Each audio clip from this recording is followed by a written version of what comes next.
Hallo und herzlich willkommen auf Epic. Heute bei uns Phantom Leaf Serie Teil Nummer 7, das Python Zubehör.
Im letzten Teil der Phantom Leaf Serie haben wir euch die Python Assault Agili vorgestellt, haben da auch schon mal so ein bisschen angeteasert, dass es da noch gewisses Zubehör gibt, wie zum Beispiel eine Sturmhaube oder Handschuhe oder was auch immer ihr da schon gesehen habt in dem Setup. Jetzt spannen wir euch nicht länger auf die Folter, hier ist das Zubehör. Von Kopf bis Fuß, wir starten mit dem Kopf. Die Phantom Leaf Python Balaklava ist eine ganz besondere Sturmhaube. Ihr seht schon, im Vergleich zu anderen Sturmhauben ist sie sehr, sehr groß. Ist jetzt nicht dafür gedacht, dass man mit dem Helm darunter geht, aber es soll natürlich möglichst viel Material da sein, um einen 3D-Effekt zu erzeugen. Ihr seht, hier haben wir sie schon mal auf einen Kopf aufgezogen. Durch dieses ganze Material, was sich auch hier am Hals dann, was da Falten wirft, hat man dann wirklich einen guten 3D-Effekt, der schon mal ohne zusätzliche 3D-Elemente sehr, sehr gut wirkt. Ihr habt am Hinterkopf jeweils zwei Einstellmöglichkeiten mit einem Kordelstopper, einhändig. Das ist eine ganz coole Sache. Das heißt, ihr braucht eigentlich nur an den Schnüren ziehen und könnt das dann da entsprechend festziehen. Zum Lösen braucht ihr natürlich zwei Hände, um den Kordelstopper zu drücken und dann die Schnüre zu entlasten. Schön gelöst hier auch wieder, wie ihr sehen könnt. Ähnlich wie beim Assault Agili, wo ich gesagt habe, dass die alle Plastikteile verdeckt sind. Auch hier wieder, die Kordelstopper sind unterm Stoff eingearbeitet, nur die Schnüre gucken raus. Wenn ihr das einmal auf euer Gesicht eingestellt habt, könntet ihr auch nochmal kürzen und damit wäre das dann auch erledigt. Ihr habt weiterhin hier auf der Oberseite jeweils rechts und links nochmal eine Schlaufe und dann hier an der Topnaht nochmal zwei Schlaufen, um nochmal Tarnmaterial anzubringen. Das haben wir hier schon mal gemacht.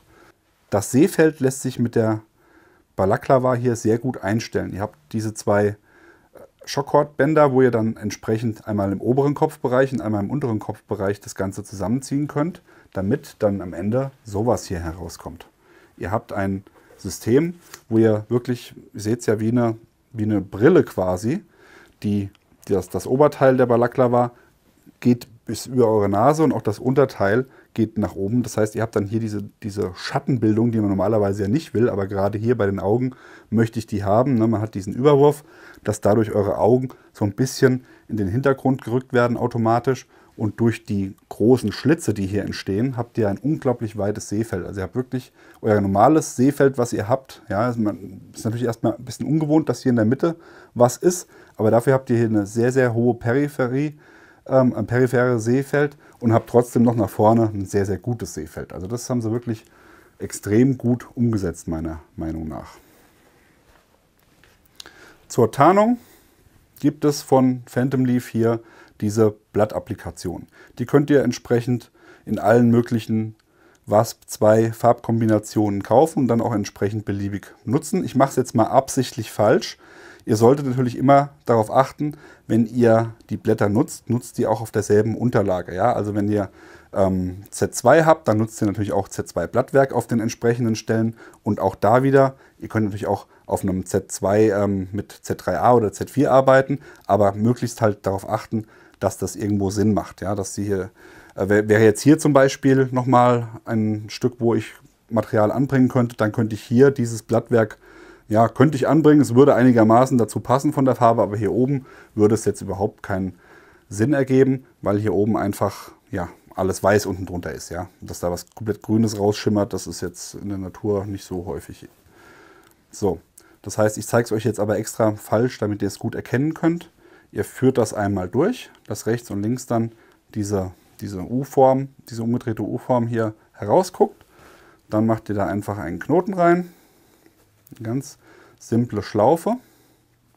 Das hält auch schon ohne den Knoten, aber ihr habt es ja gerade eben gesehen, dadurch, wenn ich es nur einfach durchziehe, dann liegt das relativ flach auf. Und wenn ich jetzt hier so eine Schlaufe mache, dann habt ihr hier diesen 3D-Effekt, dass da ja, so ein Wulst entsteht, ne? Wie das hier auch gut zu sehen ist an der Haube. Dadurch fallen die Blätter nicht glatt runter, sondern sind dann ein bisschen ja, 3D-mäßig und damit habt ihr dann einen sehr, sehr guten Tarneffekt auch am Kopf. Das zur Balaklava. Kopf, check. Weiter geht's mit den Händen. In der Regel habt ihr im Einsatz Handschuhe an. Handschuhe können je nach Farbe schon mal sehr verräterisch sein, weil sie in der Regel monochrom sind, wie diese hier, sandfarbene Handschuhe. Dann seht ihr Fingerbewegungen, ja, die sind auch eindeutig gut erkennbar, wenn auf große Distanzen. Ja, wenn ich jetzt einen dunklen Handschuh an hätte, würde das noch mehr ins Auge stechen. Ja. Dafür gibt es die Gauntlets. Das sind einfache Überzüge, die hier über euren Handschuh drüber gezogen werden oder auch über die nackte Hand. Also man muss jetzt nicht zwingend einen Handschuh anhaben. So werden die hier drüber gezogen. Dann habt ihr hier ein Zugband bzw. eine Lasche und wenn ihr daran zieht, kommt ein Schockkord zum Vorschein. Da geht ihr mit dem Mittelfinger durch und dann klappt ihr einfach nur das Außenteil hier drüber. Habt hier am Handrücken habt ihr einen Kordelzug, der genauso funktioniert wie auch an der Balaklava. Python-System, alles gleiche Bewegungsabläufe. Habt hier bis zum Unterarm nochmal einen Schutz. Und jetzt, wenn ich jetzt dieselbe Handbewegung mache, dann bewegt sich hier nur so ein bisschen das Blatt, aber diese typische, ja, kantige, schnelle Bewegung der Finger, die entfällt komplett. Und ihr könnt das jederzeit ganz schnell ablegen, wenn ihr sagt, ich brauche die Hand jetzt frei. Einfach diesen Schlupp hier entfernen und damit ist es schon frei. Und das Schöne ist jetzt an der Sache, wenn ihr das so angelegt habt, könnt ihr auch den Handschuh mit dem Ding ausziehen. Fertig. Und wenn ich es dann wieder brauche, einfach in den Handschuh rein. Das Einzige, was da natürlich ein bisschen schwieriger geht, ist der Mittelfinger, weil da dieser Riemen ist. Aber ansonsten kommt man da ohne weiteres ratzfatz rein und hat wieder eine super Tarnung für die Hände. Hände, check. Weiter geht's mit dem Fuß. Die Python Bootcover sind jetzt erstmal sehr, sehr, ja, es ist einfach ein Pilz, ja, ein Sack. Da fallen mir aber gleich neben der Fußtarnung mehrere Sachen dazu ein. Aber fangen wir damit an, wofür sie gemacht sind, nämlich für die Fußtarnung. Typischer Armeestiefel, Sandfarben, einfarbig, braun, schwarz, wie auch immer. Sehr, sehr markant, hatte der Erwin auch schon gesagt im Tarn- und Täuschen Phantom Leaf Video. Schuhe abtarnen ist eine wichtige Sache. Eine Methode, wie man das sehr, sehr schnell machen kann, sind hier die Python Bootcover.